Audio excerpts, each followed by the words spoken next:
మీ కళ్ళద్దాల్ని ఇక పక్కన పెట్టేయండి. ప్రతి కంటి సమస్యకి బెస్ట్ సొల్యూషన్ ఇస్తుంది అమెరికన్ లేజర్ ఐ హాస్పిటల్. మనందరికీ కూల్ డ్రింక్స్ తాగే అలవాటు మోస్ట్లీ 99.9% అందరికీ అలవాటు ఉంది. అది బయటికి వెళ్ళినప్పుడు, కొంచెం ఎండ తగిలినప్పుడు, లేకపోతే ఫ్రిడ్జ్లో పెట్టుకొని ఇలా తాగడం అలవాటు అయిపోయింది. బట్ ఆ కూల్ డ్రింక్ అనేది మనం బయట నుంచి కొనేటప్పుడు అది కరెక్టా, అసలు కొనచ్చా, ఓకే ఒకవేళ కొంటే ఆ బాటిల్ మీద, లేబుల్ మీద మనం ఏం చదువుకోవాలి, చదివి ఎలా తీసుకోవాలి, అది ఎంతవరకు మన హెల్త్కి ప్రొటెక్ట్ చేస్తుంది, ఇవన్నీ మనతో మాట్లాడడానికి ఈరోజు న్యూట్రిషనిస్ట్ ఆశ్రిత గారు ఉన్నారు. హలో ఆశ్రిత గారు. హాయ్ అండి. సో మీరు చూసే ఉంటారు కదా, ఊరికే చాలా అంటే చిల్ అవుదాం అనేటప్పుడు ఒక కూల్ డ్రింక్ వస్తుంది, లేకపోతే ఒక బిర్యానీ తినడానికి వెళ్ళినప్పుడు ఒక కూల్ డ్రింక్ వస్తుంది. అసలు డ్రింక్ లేకుండా ఏది నడవట్లేదేమో అనిపిస్తుంది. కొంచెం ఎండవంగానే చాలా సఫకేటింగ్గా ఉందని, ఇలా డిఫరెంట్ రీజన్స్తో ఏజ్ గ్రూప్ అనేది ఏం లేకుండా అందరూ తాగుతూ ఉంటారు కదా.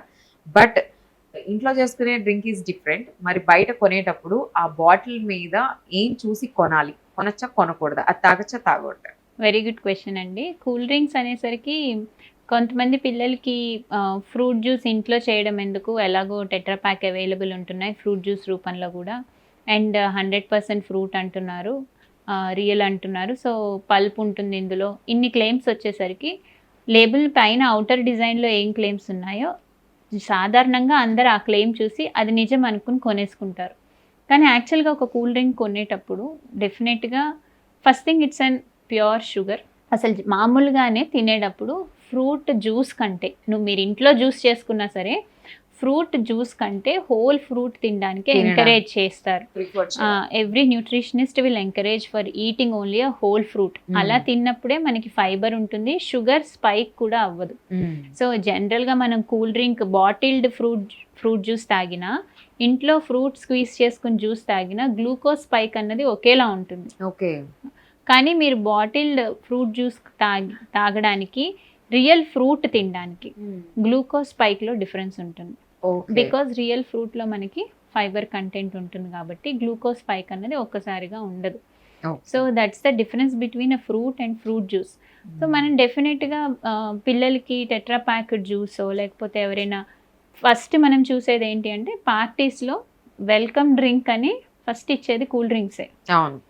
సో అది ఎంత హార్మ్ఫుల్ అంటే, జనరల్గా ఎవరైనా పార్టీకి రాగానే వాళ్ళు సాధారణంగా ఆకలితో ఉంటారు, లేదా ఫ్రెండ్స్ని చూసేసరికి దే ఫీల్ హంగ్రీ. అట్లా ఆకలితో ఉన్నప్పుడు ఇయ్యడమే ఈ షుగరీ డ్రింక్ ఇచ్చేసరికి వాళ్ళ glucose levels at a time spike అవుతాయి. అండ్ ఆ స్పైక్ అయిన దానిలో ఫైబర్ ఉండదు కాబట్టి వెంటనే పడిపోతాయి. అప్పుడు then you start craving for eating something solid. So ఇట్లాగా మనం ఒక ఫంక్షన్ స్టార్ట్ చేయాలన్నా, ఇంటికి ఎవరైనా వచ్చినా సరే ఫస్ట్ ఆఫర్ చేసేది sugary fruit juices, cool drinks offer చేస్తారు. సో ఇవాళ మనం చూద్దాం, ఒకవేళ this is one fruit juice జనరల్గా మనకి మార్కెట్లో దొరికేది. సో ఈ ఫ్రూట్ జ్యూస్ని మనము చూద్దాం ఎలా ఉన్నాయి ఇందులో ఇంగ్రీడియంట్స్ అని. సో ఫస్ట్ ఎప్పుడైనా అగైన్ ఏ బాటిల్ పట్టుకున్నా, ఏ ప్రాసెస్డ్ ఫుడ్ పట్టుకున్నా దాని మీద ఎక్స్పైరీ డేట్. సో దీని ఎక్స్పైరీ డేట్ మనకి డిసెంబర్ దాకా ఉంది. Okay, this is within the expiry date. Then దాని తర్వాత నెక్స్ట్ మనం చూడాల్సింది న్యూట్రిషనల్ లేబుల్, న్యూట్రిషనల్ ఫ్యాక్ట్స్ ఎలా ఉన్నాయని చూడాలి. సో ఇందులో మనకి మొత్తము ఈ బాటిల్ వచ్చేసి 180 ml. సో ఈ బాటిల్ మొత్తం, ఒక బాటిల్ తాగితే 180 ml జ్యూస్ వెళ్తుంది. అయితే ఇక్కడ మనకు వచ్చిన readings only for 100 ml. Okay. So 100 ml తాగితే 48 కిలో క్యాలరీస్ మనకి ఎనర్జీ వస్తుంది. దీని తర్వాత ఈ న్యూట్రిషనల్ ఫ్యాక్ట్స్లోనే పర్ సర్వింగ్ వీడు ఎంత అంటున్నాడు, సర్వింగ్ సైజ్ ఎంత అన్నది చూసుకోవాలి. సో ఇదంతా తాగేస్తే ఒక సింగిల్ కంటైనర్ తాగితే ఒకళ్ళకి serving. So 180 ml serving size per person. Okay. So ఇందులో ఇక్కడ పర్సంటేజ్ ఆర్డీఏ చూసుకోవాలి. ఈ పర్సంటేజ్ ఆర్డీఏ ఏదైతే మోర్ దాన్ 5 ఉంటుందో, 5% కంటే ఆర్డీఏ లెవెల్స్ ఎక్కువ ఉన్నాయంటే that is rich in that. So ఈ 5% అనేది ఎనీ అల్ట్రా ప్రాసెస్డ్ ఫుడ్ కి 5% కంటే ఆర్డీఏ ఉంది అంటే it is high in that. 5% కంటే ఫైబర్ ఉందంటే it is a good product, అందులో ఎక్కువ ఫైబర్ ఉందని. కానీ 5% కంటే షుగర్ ఎక్కువ ఉంది, 5% కంటే ఫ్యాట్ ఎక్కువ ఉంది అంటే that product is not a very good product to Okay. Choose. So ఇక్కడ 5% కంటే ఎక్కువ ఏముంది అంటే total added sugars, added sugars, total sugars, added sugars. Total sugars అంటే జనరల్గా అందులో ఇప్పుడు ఇంగ్రీడియంట్ ఏం వేస్తున్నారో అందులో నుంచి వచ్చే షుగరు ప్లస్ వాళ్ళు యాడ్ చేసిన షుగర్ రెండు కలిపి టోటల్ షుగర్స్. ఈ 5% అనేది న్యూట్రియన్ ఫ్యాక్ట్స్ లో కనిపిస్తుందా మీకు న్యూట్రియంట్ ఫ్యాక్ట్స్లో Okay. కనిపిస్తుంది. పర్సంటేజ్ ఆర్డీ అని ఉంటుంది, అది యాడెడ్ షుగర్స్కి 36% ఉందండి. అంటే ఈ జ్యూస్ మొత్తంలో నీళ్లు షుగర్ తప్పిస్తే ఏమీ లేదు. అండ్ ఇందులో కూడా హైయెస్ట్ అమౌంట్ ఉన్నది it's only for added sugars, 36% added sugars ఉన్నాయి. అండ్ ఇంకా మిగిలినవన్నీ 0%.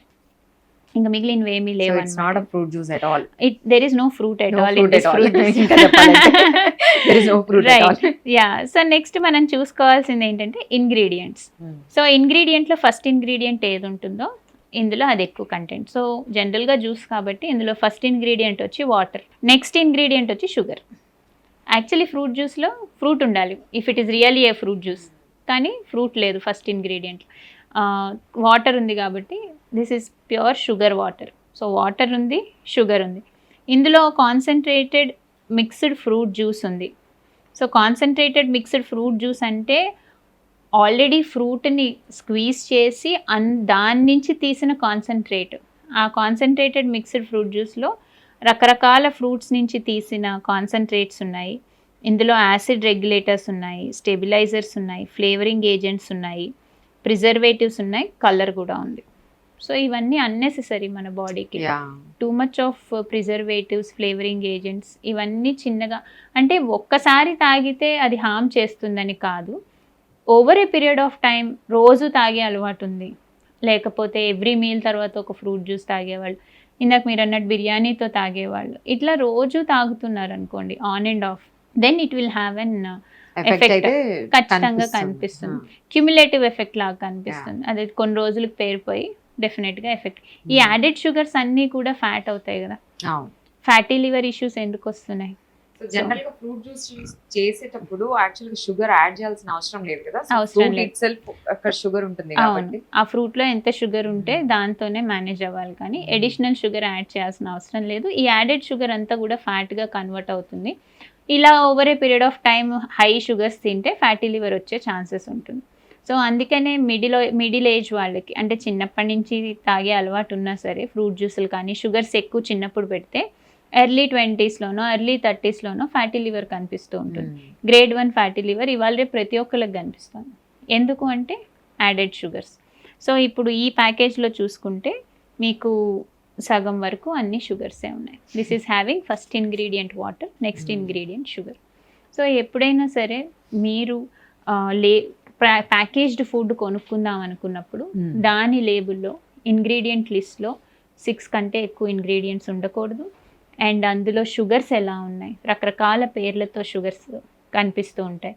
డెక్స్ట్రిన్ అని, మాల్టోజ్ అని, సూక్రోజ్ అని, గ్లూకోజ్ అని, ఇవన్నీ షుగర్కి వేరే ఆల్టర్నేటివ్సే. సో ఇట్లాగా జాగ్రత్తగా లేబుల్ చదువుకుని న్యూట్రిషనల్ ఫ్యాక్ట్స్ చూసుకుని, ఈజీ మెథడ్ ఏంటి అంటే పర్సెంటేజ్ ఆర్డీఏ 5 కంటే ఎక్కువ ఉందా లేదా, దేనికి 5 ఎక్కువ ఉంది, 5% కంటే ఎక్కువ ఏది యాడ్ అవ్వకూడదు. 5% కంటే ఎక్కువ ఉంది అంటే it is high in that అని. ఇప్పుడు ఫైబర్ 5% కంటే ఎక్కువ ఉందంటే గుడ్, బట్ ఫ్యాట్ 5% కంటే ఎక్కువ, షుగర్స్ 5% కంటే ఎక్కువ, సోడియం లెవెల్స్ 5% కంటే ఎక్కువ, ఇవన్నీ రెడ్ ఫ్లాగ్స్ మనకి. సో ఇవి మనం జాగ్రత్తగా చూసుకోవాలి. మనం జనరల్గా ఇప్పుడు రాగి బిస్కెట్స్ కానీ లేకపోతే ఏదైనా మిల్లెట్స్తో చేసిన బిస్కెట్స్ అయినా సరే ఫైబర్ ఎంత ఉంది, because millets are rich in fibre. Fibre ఎక్కువ ఉన్న దానిలో ఫ్యాట్ ఎంత ఉందని కూడా చూసుకోవాలి. ఫైబర్ ఎక్కువ ఉండి ఫ్యాట్ కూడా ఎక్కువ ఉంటే then you have to think about it. ఆ fat source red flag again. ఆ ఫ్యాట్ సోర్స్ ఏంటి, ఎక్కడి నుంచి వస్తుంది ఆ ఫ్యాట్, పామ్ ఆయిలా, రిఫైన్డ్ ఆయిలా, ఎక్కడి నుంచి వస్తుంది అన్నది వెరీ బేక్డ్ యూజ్ చేయొచ్చు కదా. ఏంటంటే మిల్లెట్ కుకీస్ బేక్డ్ యూజ్ చేయొచ్చు. బేక్డ్ కుకీస్ తీసుకున్నా సరే అగైన్ మనం అందులో గీ యాడ్ చేస్తున్నా హౌ మచ్ అమౌంట్, ఆ పర్సంటేజ్ ఎంత ఉంది అన్నది చెక్ చేసుకోవడం వెరీ వెరీ ఇంపార్టెంట్. ఇప్పుడు ఫైబర్ పర్సంటేజ్ ఎక్కువ ఉంది. ఐ మీన్ ఇప్పుడు మీరు ఫాక్స్టైల్ మిల్లెటే ఉంది అనుకోండి, అది బేక్డ్ కుకీ, మ్మ్. దాంట్లో ఫైబర్ పర్సెంటేజ్ ఎక్కువ ఉంటుంది. ఉంటుంది. అప్పుడు షుగర్ పర్సెంటేజ్ ఎంత ఉండాలి ఒకవేళ ఉంటే? 5% లోపే ఉండాలి. 5% లోపల ఉండాలి. మ్మ్. Okay fine. సో ఆ విధంగా మనం చెక్ చేసుకోవాలి. యా, ఆ విధంగా చెక్ చేసుకోవాలి. Okay. ఎప్పుడైనా సరే రెడ్ ఫ్లాగ్స్ వచ్చేసి 5% కంటే ఎక్కువ షుగర్స్ ఉన్నా, 5% కంటే ఎక్కువ ఫ్యాట్స్ ఉన్నా, especially cholesterol, saturated fat, trans fats, ఇవి 5% కంటే ఎక్కువ ఉన్నా, సోడియం లెవెల్స్ 5% కంటే ఎక్కువ ఉన్నా, ఇవన్నీ ఈ 3 మనకి major red flags, more than Okay. 5%. So విన్నాం కదండి. ఇప్పుడు ఏదైనా సరే ఒక అల్ట్రా ప్యాక్డ్ ఫుడ్ మీరు కొనేటప్పుడు కంపల్సరీగా ఆ మెటీరియల్ మీద ఏం రాసింది, ఇంగ్రీడియంట్స్ తో సహా అండ్ మొత్తం nutrient fats, each and everything మీరు చదువుకున్నాక అది మీకు సెట్ అవుతుందా లేదా అనేది ఆలోచించి తీసుకోవాల్సిన బాధ్యత అది మన మీదే ఉంది అని అంటున్నారు వాషిక.